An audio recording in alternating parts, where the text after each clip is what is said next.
Hello dear students, DOE practice paper 2 solve करेंगे बेटा आज हम। देखिए, पेपर का पैटर्न आपको बहुत अच्छे से पता है। Paper is divided into 3 sections A, B and C. First section में 6 क्वेश्चन होंगे, टोटल 12 मार्क्स का। Section B 4 questions 3 marks each, 12 marks again. Section C 4 question 4 marks 16 marks and the grand total is 40 marks, है ना। Section C में आपके पास 2 case studies भी होती हैं। फर्स्ट सेक्शन स्टार्ट करते हैं। किसी श्रेणी का nवां पद यानी कि nth टर्म इज 3 - 2n। अगर nth टर्म आपको पता चल गई बेटा, अब आप कोई से भी टर्म निकाल सकते हैं। a निकाल सकते हैं, d निकाल सकते हैं, a 20 निकाल सकते हैं, a 25, a 1000 and so on, है ना। आप a n की वैल्यू चेंज करते जाइए और आपको मिलता जाएगा। तो सबसे पहले हम अपना a और d फाइंड आउट करने की कोशिश करते हैं, बाद में देखेंगे क्या करना है। an is 3 - 2n, a1 that means a, n की जगह 1 रख देंगे। a2 निकालते हैं, n की जगह 2 रखा, 3 - 4 क्या बन गया -1। अब मुझे क्या निकालना होता है a के बाद, d कैसे निकालते हैं, a2 में से a1 को माइनस करके, a2 - a1 यानी कि -1 पहले a2 लिखना है, -1 सो इट इज -2। अब a और d पता चल गया आपको, अब आप कुछ भी निकाल सकते हैं। अब आगे बढ़िए, प्रथम 15 पदों का योग यानी कि S15 आपको निकालना है। n कितना हो गया, 15। Sn का फॉर्मूला लिख दिया, n की जगह 15 रखा, a की जगह 1, ये हो गया 15 घटा 1 14, d की जगह ब्रैकेट में -2।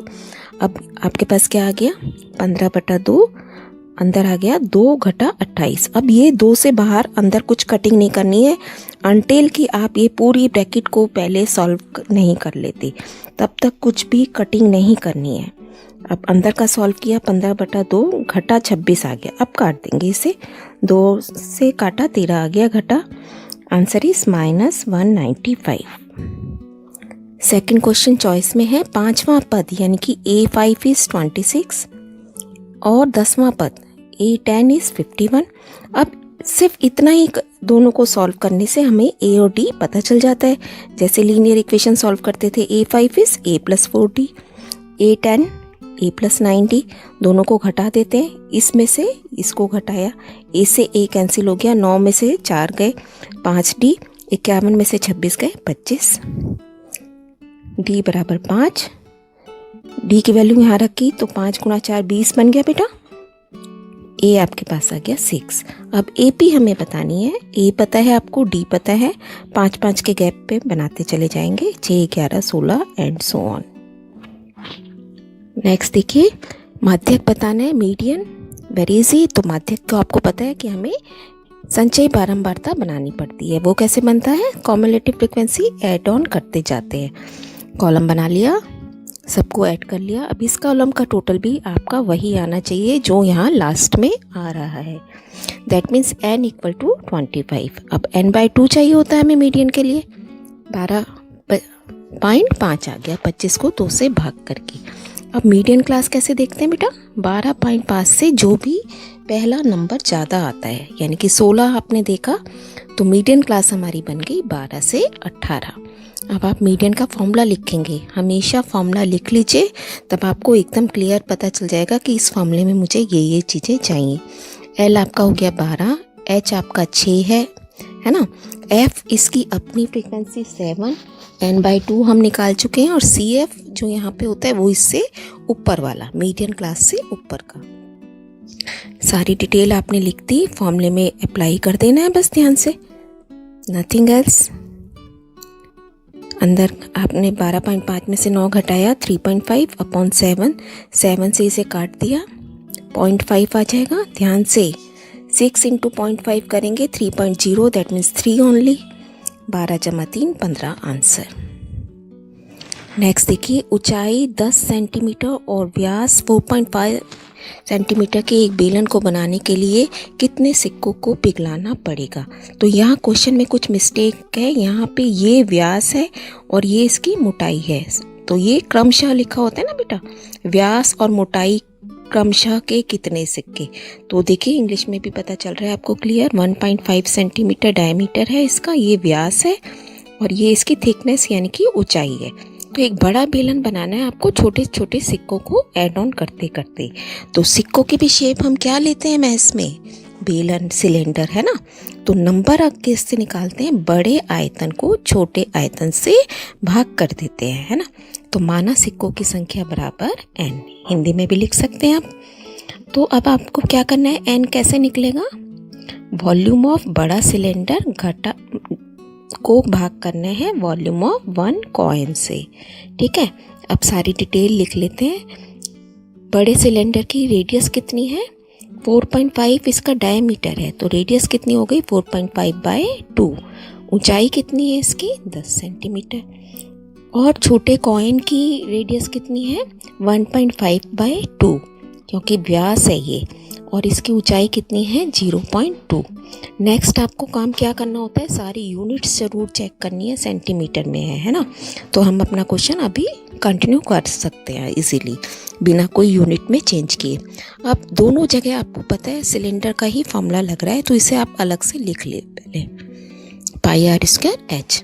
तो अब मैं पहले लिखूंगी वॉल्यूम ऑफ सिलेंडर, तो इसका मतलब मुझे किसकी आर देखनी है, अब की बार बड़े सिलेंडर की। 4.5/2 को 2 बार लिखेंगे इंटू 10, नीचे 1.5/2, 1.5/2 इंटू 0.2। अब देखिए पाई से पाई कट गया, सारे 2 कट गए आपस में, और 15 के टेबल में आपको पता है 45 आता है 3 पे, डेसिमल भी डेसिमल से कट गया, ये 3 आ गया, ये भी 3 आ गया, इसका डेसिमल हटा के ऊपर 10 चला गया, 2 से 10 को काटा 5। अब 3 × 3 9, 9 × 5 45 × 10 450 कॉइन्स आपका आंसर आ गया। एक घनाकार गुटका जिसकी भुजा 7 सेंटीमीटर है, क्यूबिकल ब्लॉक है बेटा जिसकी साइड 7 सेंटीमीटर है, इस सरमाउंटेड बाय हेमिस्फीयर, उसके ऊपर एक अर्धगोला है। तो देखिए कुछ इस तरह से फिगर होगी, नीचे एक घन है और ऊपर अर्धगोला है ना। तो उसने पूछा है अर्धगोले का अधिकतम कितना व्यास हो सकता है, मतलब इसका ये जो डायमीटर है कितना मैक्सिमम हो सकता है। तो मैक्सिमम अगर इसके ऊपर ही आ रहा है तो बेटा मैक्सिमम 7 हो सकता है, इससे बाहर होगा बड़ा होगा तो बाहर निकल जाएगा। तो मैक्सिमम कितना हो सकता है 7 सेंटीमीटर। इसका मतलब ये डायमीटर है तो रेडियस कितनी हो गई, आधी हो गई इसकी 7/2। अब देखिए बेटा हमसे पूछा जा रहा है पृष्ठीय क्षेत्रफल पूरे उसका, संपूर्ण उसका, है ना, सॉलिड जो भी इसने बनाया है। तो आपको हमेशा ध्यान रखना है, बुक का भी क्वेश्चन है ये, इसमें आप नीचे का जो भी बेस है उसका टोटल सरफेस एरिया लेंगे, उसमें से माइनस कर देंगे वो हिस्सा जो कि अर्धगोले का आधार है। आधार क्या है, वृत्त है, तो वृत्त का क्षेत्रफल यानी कि घटाना है, और जमा क्या करना है, ऊपर का surface area, curved surface area. ऊपर का हिस्सा क्या है, ऊपर की बाउंड्री जब बेस नहीं आप लेते हो तो कर्व्ड सरफेस एरिया है ना, तो इसको हमें प्लस करना है। This is the formula, TSA of cube minus area of circle plus CSA of hemisphere, अर्धगोले का वक्र पृष्ठीय क्षेत्रफल। बहुत केयरफुली यहाँ पे फॉर्मूले रखेंगे। टोटल सरफेस एरिया क्यूब का क्या होता है 6a² minus area circle πr² plus CSA hemisphere 2πr²। अब क्योंकि r सब जगह 7/2 है तो ये दोनों आपस में सॉल्व होके क्या रह गया 6a² प्लस πr²। a की जगह 7 रखेंगे, r की जगह 7/2 रखेंगे, सारा कुछ सॉल्व करके आपके पास आ गया 332.5 सेंटीमीटर स्क्वायर। यूनिट का ध्यान रखना है। नेक्स्ट है, देखिए एक टेबल दे रखी है और उसमें कुछ मिसिंग है ABCD। तो फ्रीक्वेंसी है और कॉम्युलेटिव फ्रीक्वेंसी है। जब फ्रीक्वेंसी से आप CF पे जाएंगे तो आप इधर प्लस करते जाते हैं, और मान लीजिए CF से आपको F पर जाना है तो आप क्या करोगे, माइनस करते जाओगे, है ना। तो देखिए A यहाँ पे मिसिंग है, तो हमें A कैसे मिलेगा, पहला तो 12 हो गया, 12 और 13 25 हो गया जमा करके। फिर B आपको इधर लिखना है, तो अब की बार 35 में से 25 घटा देंगे, 10 आ गया। देखिए 25 + 10 जब भी तो 35 बना ना। अब ये आगे इसने लिख रखा है। अब नेक्स्ट अगेन यहाँ मिसिंग है तो आप फिर से इसे माइनस करेंगे, 48 में से 43 माइनस किया 5। अब D इस टेबल में मिसिंग है तो दैट मीन्स मुझे यहाँ और यहाँ टोटल करके यहाँ लिख देना है 48 + 2 50। नेक्स्ट है K का मान बताइए यदि मूल समान है। वेरी इजी है ना क्वेश्चन। देखिए रूट्स इक्वल हैं, देयरफॉर डी इज 0। ABC लिख देंगे ध्यान से, बहुत बार कर चुके हैं हम ये क्वेश्चन। वैल्यूज रख देंगे, k square is equal to 64, k is equal to ±8, plus minus जरूर लगाना है ऐसे में। नेक्स्ट है x के लिए सॉल्व कीजिए, तो a इज 1, b -√3 + 1 ब्रैकेट में एंड c इज √3। आप देखिए बेटा, अगर मैं a और c को मल्टीप्लाई करूं तो √3 × 1 इज √3, और दोनों कैसे नंबर हैं? अभाज्य संख्याएं हैं। इनका कोई भी आपको और कोई रूट नहीं मिलेगा, मतलब इनका गुणनखंड कोई नहीं मिलेगा। तो इसके फैक्टर भी, इसका मतलब यही दो होंगे, एक 1 होगा और एक √3 होगा। कोई भी अभाज्य संख्या होगी उसके दो ही फैक्टर होते हैं, एक होता है और एक वो संख्या खुद होती है। तो वही सिचुएशन हमारे पास यहाँ पर है। तो इसके भी दो ही फैक्टर बने, क्योंकि यहाँ b माइनस में है तो दोनों के साथ माइनस का साइन लग गया, -√3 और -1, क्योंकि गुणा करके आपको जमा चाहिए। यहाँ जमा है तो दोनों निशान सेम होने चाहिए, ये आपको पता है। अगेन क्वेश्चन पे आ जाते हैं। मिड टर्म को हटा के हमने लिखना है -√3x और -x, फिर दो के पेयर करोगे। पहली ब्रैकेट में से x कॉमन दिख रहा है, x -√3 अंदर बचा, यहाँ से माइनस निकाला तो x, और यहाँ पे प्लस है तो माइनस माइनस लगाना पड़ेगा। Now these two brackets are same, तो आंसर आ गया x -√3। और यहाँ से सेकंड फैक्टर आपका क्या बना? यहाँ पे कुछ नहीं है तो क्या माना जाएगा? 1, x -1 इक्वल टू 0। अब एक को 0 के इक्वल रखेंगे तो एक बार आ गया √3, एक बार आ गया 1। और आपको वैसे भी मैंने समझा रखा है कि अगर a 1 हो तो जो आप यहाँ आंसर सोचते हो उसके अपोजिट साइन के साथ हमें आंसर मिल जाता है। तो आंसर इज √3 एंड 1, है ना। नेक्स्ट चलते हैं सेक्शन बी, रचनाओं का क्वेश्चन है। कंस्ट्रक्शन वेरी इजी, 2 कंसेंट्रिक आपको सर्कल्स बनाने हैं विद सेम सेंटर, है ना। सकेंद्रीय वृत्त क्या होते हैं? जिनका एक ही सेंटर होता है, 4 सेंटीमीटर और 6.5।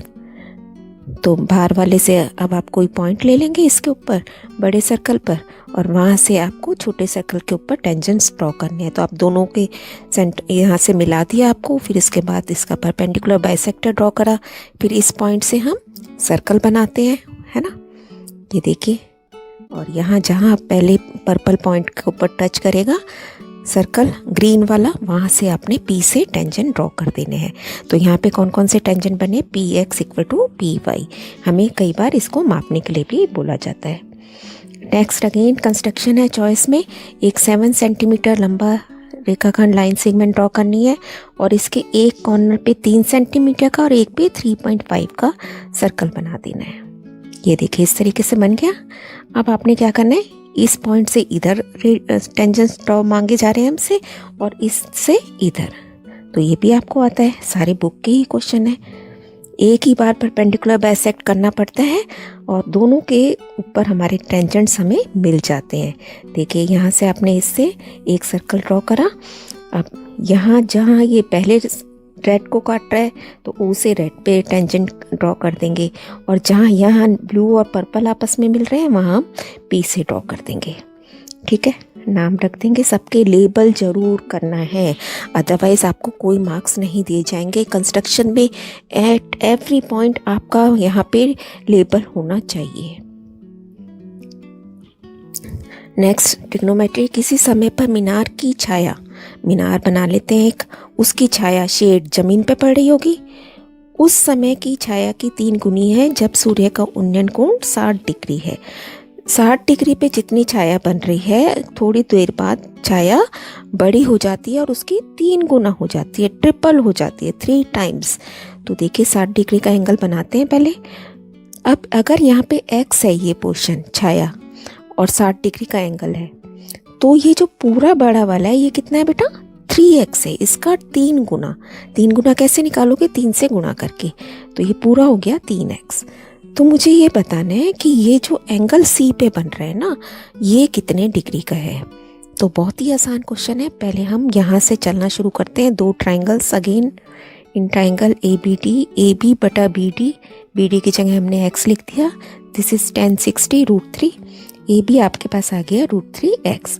अब सेकंड ट्राइंगल कंसीडर करेंगे ABC, AB/3x। अब की बार पूरी लाइन कितनी है? ये 3x। और टेन थीटा, अगर हमने इसको थीटा बोल दें तो this is equal to ten theta. अब ए भी कितना रखा है आपने, कितना निकाला है, √3x, वैल्यू रख देंगे, x से x कट गया और √3/3 क्या बचा, 1/√3 नीचे, क्योंकि 3 के 2 फैक्टर होते हैं, √3, एक √3 कट गया ऊपर से, तो 1/√3 इक्वल टू टेन थीटा। अब थीटा कितना हो गया इसका मतलब, 1/√3 कहाँ होता है, 30 पे, तो अगर इसको हमने थीटा माना है तो आंसर इज 30 डिग्री।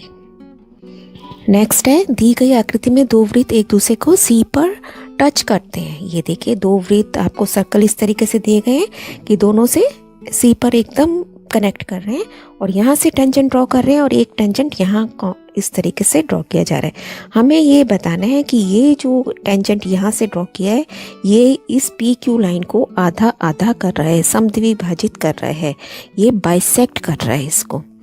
ठीक है, तो बेटा क्या करना है आपने, सबसे पहले आपको अपना क्वेश्चन कहाँ से शुरू करना है आप देखेंगे। इस चैप्टर में आपको पता ही है टेंजेंट्स बनते हैं एक्सटर्नल पॉइंट से, हम देखते हैं कि इक्वल तो नहीं कहीं जा रहे हैं, तो this is T C equal to T P and T C is equal to T Q also, लिख लेते हैं T P is equal to T C क्योंकि ये टी से टेंजेंट है। Same way T Q is equal to T C क्योंकि ये भी कौन सा है, टी से टेंजेंट है।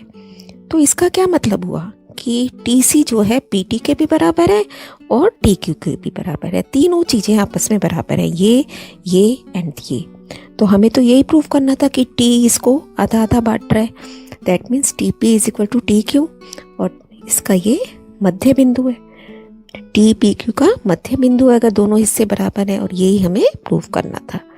इतना इसी क्वेश्चन है। देखिए नेक्स्ट है, अगेन इसी चैप्टर में से, वृत्त का केंद्र O है, PQ वृत्त की चाप है, PQ एक कॉर्ड आपको दी गई है और स्पर्शरेखा है, ये टेंजेंट्स हैं, दिखाई दे रहा है हमें। PR और PQ के साथ 70 डिग्री का एंगल बन रहा है, ये PR टेंजेंट है और ये PQ, तो ये एंगल जो है 70 डिग्री का है। अब हमें प्रूव करना है कि PRQ ये वाला angle is equal to OPQ ये वाला प्लस OQP, दैट मीन्स ये एंगल इन दोनों को मिला के हमें प्रूव करना है। तो इनके भी नाम दे देते हैं बेटा 1 और 2। अब आप देखिए कि ये आपकी रेडियस है और ये टेंजेंट है ना, त्रिज्या और स्पर्शरेखा दोनों मिलके कितने डिग्री का एंगल बनाती है, 90 का, हमें पता है बहुत बार यूज़ करते हैं, है ना। तो ये 70 का है तो एक कितने का हुआ, 20 का, लिख लेते हैं इसे भी। क्या कारण है, क्योंकि त्रिज्या स्पर्शरेखा पर लंब होती है। अब ये एक आपके पास, अब इस ट्रायंगल को देखो OPQ को, इसमें ये दोनों भुजाएं बराबर है, OP बराबर OQ, क्योंकि रेडियस है, त्रिज्या है, तो अगर समान भुजाएं होती हैं तो उनके सम्मुख कोण भी बराबर होते हैं। तो अगर ये 20 का है तो ये भी कितने का हो गया, 20 का। मैथ्स में आपको सारे कंसेप्ट ना साथ साथ आपके माइंड में चलते जाने चाहिए, आपको फौरन पता चलना चाहिए कि ये अब यहाँ आ गए तो अब नेक्स्ट अब इसका मतलब ये 20 का मतलब 20 का हो गया, अब ये 20 का हो गया, ये 20 का हो गया, तो बेटा तीसरा निकाल सकते हैं आप एंगल सम प्रॉपर्टी से। ये दोनों 40 के हो गए, तो ये अगर इसको 3 बोलें तो 3 कितने का हो गया, 140 का। अब 3 आपने निकाल लिया तो 3 के सामने वाला कितने का हुआ। जब भी सर्कल में इस तरीका का कंस्ट्रक्शन बनती है तो ये दोनों भी मिला के 180 के होते हैं। हमने एक रिजल्ट भी अब इसको प्रूव करना आता है, तो ये 140 है तो ये भी कितना हुआ, 40।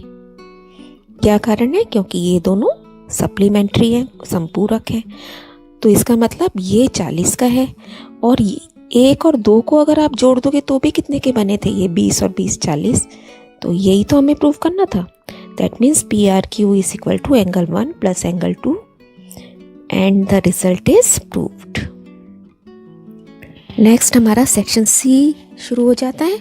एक लंब वृत्तीय शंकु जिसकी त्रिज्या 30 cm और ऊंचाई 60 cm है को पानी से पूरे भरे हुए बेलन में डाला गया। बेलन है आपके पास, उसमें शंकु डाला आपने, तो शंकु का वॉल्यूम जितना पानी बाहर चला जाएगा। अब बचेगा कितना, दोनों के वॉल्यूम में को आपस में घटा देंगे, बेलन में से शंकु, क्योंकि बेलन बड़ा है ना, बेलन में आप शंकु डाल रहे हो तो इसलिए माइनस में करने में गलती मत कर देना। तो देखिए पहले सारी डिटेल लिख लेते हैं। सिलेंडर की त्रिज्या कितनी है, 60, हाइट कितनी है, 180, ऐसी शंकु की हाइट रेडियस कितनी है, 30, और इसकी हाइट कितनी है, 60। अब बचे पानी का आयतन कितना होगा, बेलन का आयतन घटा शंकु का आयतन। फॉर्मूले लगा देंगे। बेलन का आयतन आपको पता है पाई आर स्क्वायर एच, पीछे भी यूज़ किया था। इसकी आर कितनी है 60, तो 60 का वर्ग इंटू 180 माइनस पाई 30 का वर्ग करेंगे आपकी, है ना। और इसका फॉर्मूला क्या होता है 1/3 पाई आर स्क्वायर एच। 3 से ये 20 कट गया। आगे देखो पाई कॉमन निकाल दो। 60 का वर्ग कितना हो गया 3600 गुणा 180, 30 का वर्ग 900 और गुणा में 20। अब देखो बेटा क्या होता है, यहाँ पे 180 आ रहा है और यहाँ पे भी 9 को अगर 20 से गुणा कर दूँ तो 180 बन जाएगा। इसका मतलब 180 हम कॉमन निकाल सकते हैं। अंदर बचा यहाँ से 3600 और यहाँ से सिर्फ 100, क्योंकि 9 तो इसके साथ लेके बाहर चला गया है, तो यहाँ पे बचा 100। आपके पास आ गया पाई इंटू 180 इंटू 3500 और यहाँ पे आप देखिए माइनस साइन है, हम दोनों के आयतन को माइनस कर रहे हैं आपस में।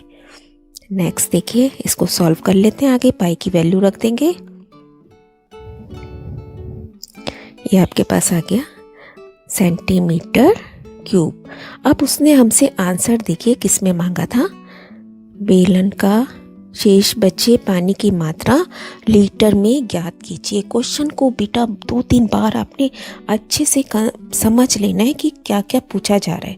यूनिट चेक करनी है इन क्वेश्चंस में कि सारा सेंटीमीटर में है, तो हमें कहीं बदलने की ज़रूरत नहीं पड़ी थी, लेकिन आंसर इसने लीटर में मांगा है। अभी मेरा आंसर किस में निकला है सेंटीमीटर क्यूब में, तो इसको लीटर में आपको बदलना सारा समझाया जा चुका है। 1 litre is equal to 1000 centimetre cube. This is equal to centimetre cube, है ना। अब हम यहाँ पे इसको जब छोटी यूनिट से बड़े पे जाते हैं डिवाइड कर देते हैं। 1000 से भाग कर दिया आपने, आंसर आपको मिल गया 1980 लीटर्स। नेक्स्ट देखते हैं क्या पूछा जा रहा है। अभी क्वेश्चन कंप्लीट नहीं हुआ है। दोनों के शंकु और बेलन के आयतन का अनुपात भी बताइए। Find the ratio of volume of cone and cylinder. तो रेशियो कैसे बताएंगे बेटा, अभी आपने दोनों को माइनस किया था, और जब रेशियो बताना है वॉल्यूम का ही तो रेशियो को बटे में रख देंगे, इसका ऊपर रखेंगे क्योंकि शंकु का पहले लिखा है, बटे में बेलन का। सेम यही फिगर्स आपको अब की बार बटे में लेके चलना है। 1/3 पाई, क्योंकि शंकु की त्रिज्या 30 थी और ऊंचाई 60 है। फिर पाई आर स्क्वायर एच, बेलन का आयतन नीचे लिखा, पाई से पाई कट गया। जो जो कटता जा रहा है आप देख लीजिए, अपने आप कैलकुलेशन ज़रूर करनी है, कॉपी एज इट इज़ नहीं करेंगे। Answer is 1/36, that means ratio is 1:36। Next है मध्य दे रखा है 91 और फ्रीक्वेंसी का टोटल 150 दिया गया है। 2 मिसिंग बारंबारताएँ हैं, क्योंकि 2 चीज़ें दे रखी हैं तो 2 मिसिंग भी होंगी, ये तो आपको समझ ही है। अब देखिए हम लिख लेते हैं बेटा, x निकालेंगे, f ऑलरेडी दे रखा है, और उसके बाद fx निकालेंगे। फिर x क्या होगा, 0 और 30 को प्लस करके 2 से भाग, यानी कि 30/2 15, 30 + 60 90/2 45। अब आपको ये भी बताया है, यहाँ पे देखो सब में 30-30 का अंतर है, तो मध्य बिंदु में भी 30 का ही अंतर आप लिखोगे। तो आपको ये चीज़ें पता होंगी ना, तो आप जल्दी कर सकोगे, आपका कैलकुलेशन का टाइम बचेगा। 15 + 30 45, 45 + 30 75, + 30 105, + 30 135 और 165। इन दोनों के मध्य बिंदु भी हमें मिल गया। नेक्स्ट हम करते हैं fx। 15 को 12 से गुणा करेंगे 180, 45 × 21 945।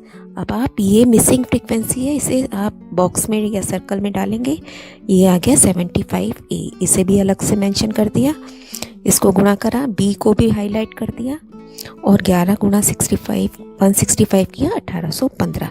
अब जब मैं इसका टोटल करूँगी तो a और b अलग से लिखे जाएंगे, और ऐसे ही यहाँ पे 75A + 135 भी अलग से लिखा जाएगा। हम किस किस को जोड़ेंगे, इसे इसे इसे और इसे, तो हमारे पास आ गया 8400 + 75A + 135B। और ऐसे ही इसको भी टोटल कर लेते हैं, 96 + A + B, और ये किसके बराबर दिया गया है 150 के, तो इसको लिख देते हैं = 150। यहाँ से हमारी पहली इक्वेशन मिल जाएगी, दिस इज इक्वल टू 150, तो 96 इधर जाके घटा हो गया, तो हमें क्या मिल गया, a + b = 54। सेकंड हम मीन का फॉर्मूला लगाएंगे, क्या होता है, sigma fx upon sigma f। Sigma fx हम निकाल चुके हैं और नीचे सिग्मा f की जगह हम 150 लिखेंगे, ये नहीं लिखेंगे अब की बार बड़ा वाला। और मीन कितना दिया गया है हमें, माध्य 91, इस तरफ 91 लिखेंगे। अब ये 91 इस 150 के साथ ऊपर जाके गुणा हो जाएगा, तो इसको सॉल्व किया आपने 13,650 और इस तरफ हमारा यही बच गया, नीचे का 150 हम हटा चुके हैं। नेक्स्ट देखिए, अभी से ये 13,650 आया ना बेटा, इसमें से आप क्या करोगे, इसको घटा देंगे। 8400 को घटाया 5250 रह गया और इधर रह गया ये। अब हम मुझे ये इक्वेशन और ये इक्वेशन एक साथ सॉल्व करनी है चैप्टर 3 की तरह, जो कि फर्स्ट टर्म में हमने किया था। तो मुझे a का कोफिशिएंट सेम बनाना है, तो इसका मतलब मैं पूरी लाइन को 75 से मल्टीप्लाई कर सकती हूँ। तो मेरे को मिल जाएगा 75a + 75b और 54 × 75, हमें मिल गया 4050। अब यहाँ पे लिख लिया इसके साथ। अब क्या करोगे, इसको नंबर दे दिए 1 और 2। अब इसमें से 1 हमें बड़ा लग रहा है ना, इसमें से ये घटा दिया, 1 - 2 ब्रैकेट में डालेंगे। देखो 1200 = 60b, क्योंकि 75a घटा करने पे 75a कट गए दोनों। यहाँ 135 में से 75 घटाया 60b, b की वैल्यू कितनी आ गई, 1200/60 = 20 और a आ गया 34। फाइनल आंसर हमेशा बॉक्स में डाल के हाईलाइट करके लिखेंगे। नेक्स्ट चॉइस में क्वेश्चन है जिसमें बहुत ही आसान आपको टेबल दे रखी है और हमें माध्यक और बहुलक निकालना है। माध्यक का एक क्वेश्चन हम कर चुके हैं पहले भी सेक्शन ए में, आप अपने आप करेंगे इसे। बहुलक निकाल लेते हैं हम यहाँ पे। बहुलक वर्क पहले मॉडल क्लास देखते हैं, सबसे ज़्यादा बारंबारता जिसकी है, यानी कि 30 हमें दिख रहा है, तो मॉडल क्लास भी हमारी हो गई 750 से 1000। अब आप हमेशा पहले फॉर्मूला लिखिए, जिससे कि मुझे एकदम माइंड में क्लियर हो जाए कि अब मुझे ये चीज़ चाहिए। एल आपको पता चल गया 750, एच पता चल जाएगा 250, अंतर है जितना इसमें, और F1 F0 और F2 हमें यहाँ से पता चलते। F1 इसका अपना होता है, ठीक है ना, ये F1 है, इससे पहले वाला F0 है और इसके बाद वाला F2 है। अब बहुत ध्यान से बस फॉर्मूले में रख देना है, 30 - 8 गुणा में 250। अब देखो 30 - 8 22 गुणा 250 और नीचे बना 30 दूनी 60 में से 17 घटाया 43। इसको सॉल्व कर लोगे बेटा अलग से, थोड़ी कैलकुलेशंस बड़ी हैं लेकिन कोई बात नहीं, नंबर भी तो चाहिए ना। तो आंसर आ गया 877.9। आपका इसका मीडियन का काम आपको अपने आप करना है। नेक्स्ट केस स्टडी है, धरती से परे जब मेरी माँ गई, अपने बच्चों को वो ₹90,000 दे गई। बेटा ये मदर की डेथ के बाद की बात हो रही है कि उन्होंने अपने बच्चों को ₹90,000 दे दिए, जिसमें हमने प्रत्येक वर्ष 30,000 रुपये जोड़ते रहे। तो इसका मतलब ये जो फर्स्ट टर्म है, दिस इज अवर ए। तो मैथमेटिकली हम इसको क्या बोलेंगे, ए। बी जो हर साल आप उसमें ऐड ऑन कर रहे हो वो क्या है, डी बन गया 30,000। अब वो कह रहे हैं कितने वर्ष में 4,20,000 रुपये एकत्रित हुए, यानी कि कौन से नंबर पे जाके ये नंबर इतना बन जाएगा 4,20,000 रुपये। तो ये तो हमारी लास्ट टर्म हो गई बेटा एक तरीके से, ए एन है ना, ए एन लिख लेते हैं इसे। और एन हमें बताना है, कितने वर्ष में बताना है ना, इसका मतलब एन बताना है। और सेकंड पार्ट में बोल रहा है 7वें वर्ष के अंत पर कुल कितनी राशि थी, यानी कि एन अब की बार दिया हुआ है, एन 7 दिया हुआ है और ए 7 आपको निकालना है। तो ये है इसकी स्टडी में काम, सॉल्व कर लेते हैं। यहाँ पे आपको ए एन का फॉर्मूला लगाना है, simply A + n - 1d। A N की जगह लिखा 4,20,000, ये 90,000 प्लस एन हमें पता नहीं है और ये 30,000। अब आप एक बात देखिए बेटा, यहाँ पे 4 जीरो आ रही हैं, यहाँ 4 जीरो आ रही हैं, यहाँ 4 जीरो। मैं इसे ऐसे भी सॉल्व कर सकती थी लेकिन कितना लंबा पड़ेगा ना, तो हम क्या करते हैं, ये 10,000 से सारे में कॉमन निकाल के कैंसिल हो जाएगा। यहाँ से 10,000 निकाला, यहाँ से 10,000, दोनों को बटे में रखोगे कट जाएगा, क्या रह जाएगा, यहाँ से सिर्फ 42, यहाँ पे 9 क्योंकि 4 जीरो हट गई, यहाँ पे रह जाएगा n-1 इंटू 3 ओनली। देखो कितना छोटा हो गया। तो ये छोटी छोटी ट्रिक्स आपको पता होनी चाहिए। जितना आप प्रैक्टिस करेंगे उतना ही आपको इजी हो जाएगा। अब सबसे पहले 9 को माइनस करना है, तो मुझे मिल गया 33। अब उसके बाद हम 3 से भाग करते हैं इधर वाले नंबर से, तो आ गया 11 और यहाँ पे बचा n-1, n equal to 12। Second part solve कर लेते हैं। अब n7 पता है हमें और a7 is a plus 60। Simply 90,000 plus इसको जोड़ के आपका आंसर आ गया 2,70,000 रुपये। सेकंड केस स्टडी, परिक्रमा दिल्ली के दिल राजीव चौक में स्थित घूमता हुआ एक ऊंचा रेस्टोरेंट है। तो बेटा, और भारतीय तथा चीनी वैन जो भी है पूरे शहर को देख पाते हैं। यह धरती से 240 फीट की ऊंचाई पर है। तो हमने एक सीधा फिगर ड्रॉ करी, उसकी हाइट हमें रख देनी है 240। अब क्या कह रहा है, धरती पर इसकी पार्किंग में खड़ी एक कार से इसका उन्नयन कोण 45 डिग्री है और कार के सीध में खड़े 60 डिग्री पाया गया। 2 पॉइंट्स पे, एक पे तो एक आदमी खड़ा है और एक पे गाड़ी खड़ी है, उसका 45 डिग्री है, और जहाँ एक मैन आपको स्टैंडिंग बताया गया है वो 60 डिग्री का एंगल बना रहा है। तो ये आपके पास इस तरीके से है फिगर। इसमें से ये जो दूर वाला है वो छोटा एंगल होता जाता है, और 45 पे आपको पता है जितना परपेंडिकुलर होता है उतनी ही बेस होती है, और ये वाला एंगल 60 हो गया।